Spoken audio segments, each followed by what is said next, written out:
शिवपुर में लोहे के सामान का अगर कोई जिक्र होता है तो सिर्फ एक ही नाम सामने आता है और वो है करण लोहार। वो बहुत ही अच्छे से लोहे से चीजें बनाता था, जैसे चाकू, तलवार, कील, कुल्हाड़। उसकी बनाई गई तलवार का मुकाबला कोई नहीं कर सकता था। कहा जाता था कि अगर कोई राजा करण लोहार की बनाई हुई तलवार को जंग में ले जाता तो वह जरूर विजय प्राप्त करता। सविता, आज गांव के बाजार का दिन है। गांव के सारे लोग आज खरीदारी करने आएंगे, इसलिए मैं सारे सामान लेकर बाजार जा रहा हूं। मुझे आज लगता है काफी मुनाफा होगा। तुम अपना और मोनू का ध्यान रखना। मोनू के बापू, घर में अब कुछ भी खाने का सामान नहीं है। अरे तुम चिंता मत करो सविता, मैं आज कुछ भी करके घर का सारा राशन ले आऊंगा। लेकिन कैसे? आपको तो इतने दिनों में एक भी ग्राहक नहीं मिला है। अरे हाँ भाग्यवान, कह तो तुम सही रही हो, लेकिन मैं कोशिश के अलावा और कर भी क्या सकता हूँ। आप ये लोहारी का काम छोड़कर कोई दूसरा काम क्यों नहीं करते हो? मैं इसी काम में माहिर हूँ सविता, इसलिए मैं यही काम कर सकता हूँ। जी वो बात तो है, लेकिन इस काम में आप इतनी मेहनत करते हैं, बदले में आपको मिलता ही क्या है? मेहनत कभी जाया नहीं जाती सविता, मुझे यकीन है एक न एक दिन मुझे मेरी मेहनत का फल जरूर मिलेगा। यह कहकर करण लोहार अपने काम पर चला जाता है।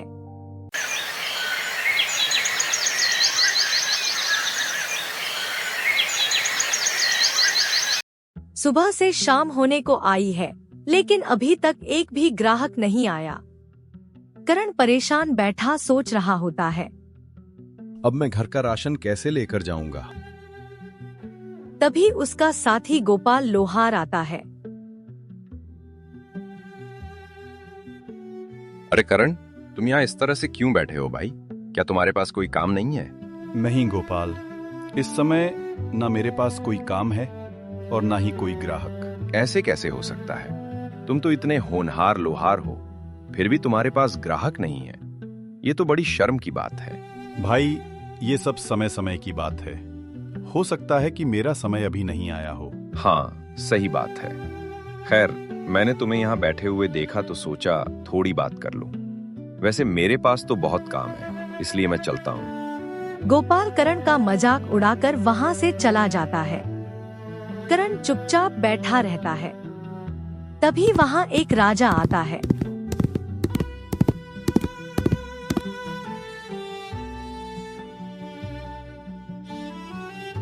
सुनो भाई, यहाँ पास कोई करण नाम का लोहार रहता है क्या? तुम मुझे उसका पता बता सकते हो? जी, मैं ही हूँ करण। बताइए, आपको मुझसे क्या काम है? मैंने सुना है तुम तलवार बहुत अच्छी बनाते हो, और जो भी तुम्हारी बनाई हुई तलवार से मुकाबला करता है वो जरूर विजय प्राप्त करता है। जी, ये सच है कि मैं तलवार बनाता हूँ, लेकिन जीत और हार तो सिर्फ ईश्वर के हाथ में होती है। बात तो तुम्हारी बिल्कुल सही है। खैर, जो भी है, तुम मुझे एक अच्छी सी तलवार बना कर दे दो। ठीक है, लेकिन आप हैं कौन? मैं पड़ोसी राज्य का राजा प्रताप सिंह हूँ। लेकिन महाराज, मैं आपके लिए तलवार क्यों बनाऊं? मैं तो आपको जानता भी नहीं हूँ। दरअसल कुछ दिनों से मेरे दुश्मन मेरे राज्य के लोगों को बहुत परेशान कर रहे हैं। उन्होंने सबका जीना हराम कर दिया है, इसलिए मुझे उनसे मुकाबला करने के लिए तुम्हारी बनाई हुई तलवार चाहिए। ठीक है महाराज, अगर ऐसा है तो मैं बना दूंगा। राजा प्रताप सिंह करण को सोने के सिक्कों की पोटली थमाते हैं और वहाँ से चले जाते हैं।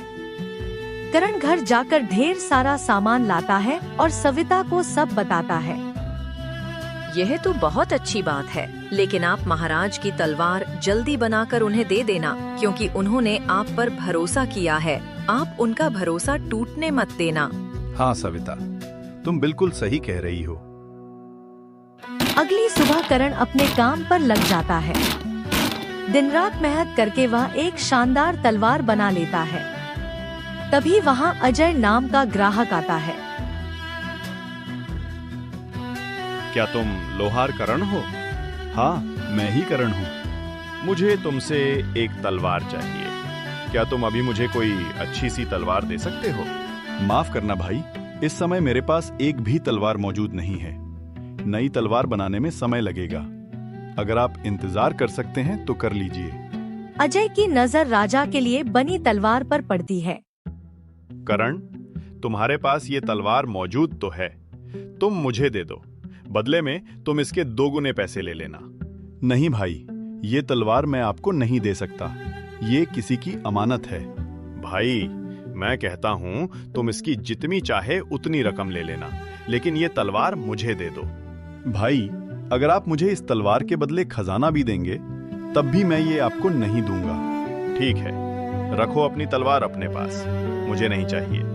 मैं जा रहा हूं यहाँ से। अजय वहाँ से चला जाता है, लेकिन उसके इरादे गंदे थे। वह तलवार हासिल करने के लिए सरदार रंजीत के पास पहुँचता है और सब बताता है। करण के हाथों में अजीब तरह का जादू है।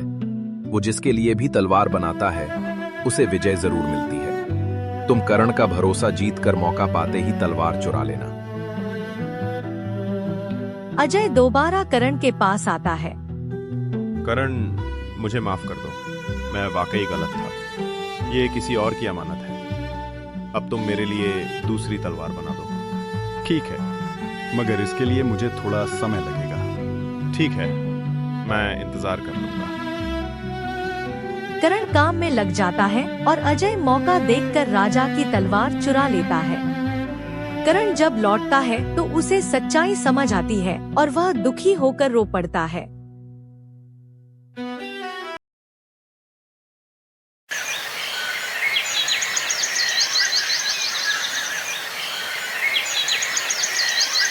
भगवान, अब मैं महाराज को क्या जवाब दूंगा?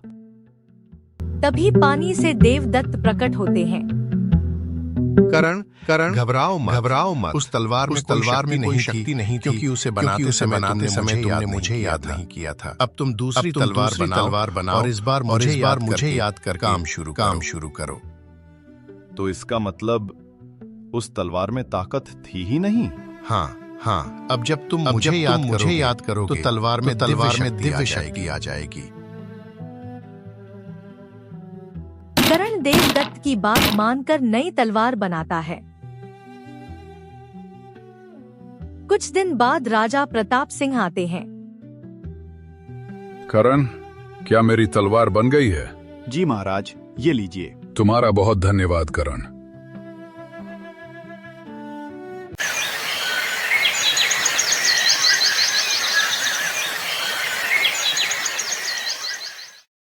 अगले दिन युद्ध होता है। रंजीत और प्रताप सिंह आमने सामने आते हैं। आज मैं तुझे मारकर तेरा राज्य अपना बना लूंगा। तुम इस नापाक मकसद में कभी कामयाब नहीं हो पाओगे।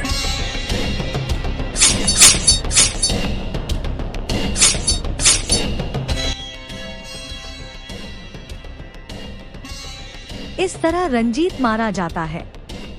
इस तरह करण की बनाई सच्ची तलवार ने सच का साथ दिया। महाराज ने युद्ध जीता और करण का नाम हमेशा के लिए अमर हो गया।